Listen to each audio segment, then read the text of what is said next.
من رحمة خالقنا وجدت عنوان الشمل الملتئم، فالأسرة حصن. شريعة الإسلام تحث على الأسرة الممتدة. إن صلحت أصلحت الدنيا.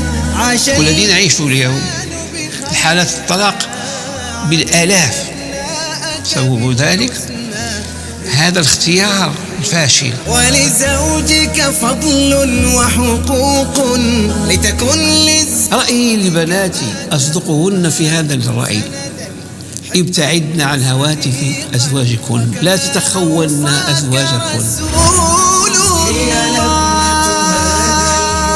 يجب أن يغمر البيت السكينة والود والمحبة.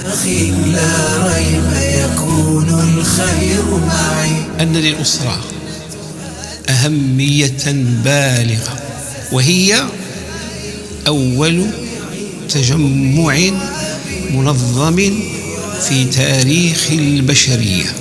الخير معي.